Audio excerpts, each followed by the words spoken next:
How to change country on Android. So for this, all you have to do is open your phone setting. So go ahead and do that. For different Android, you have different options. So for me, as you can see, the location or the country or region is not displayed right here.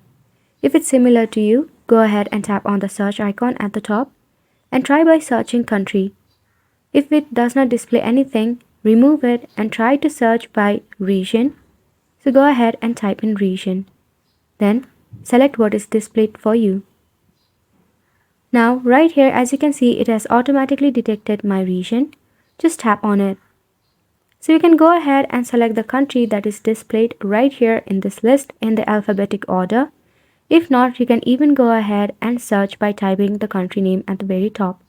So go ahead and do that. So once you have changed it, as you can see, now your region has been changed to the country you chose. You can reset it anytime that you want by simply tapping on the region once again, and either by searching for the country or by choosing the country from the list.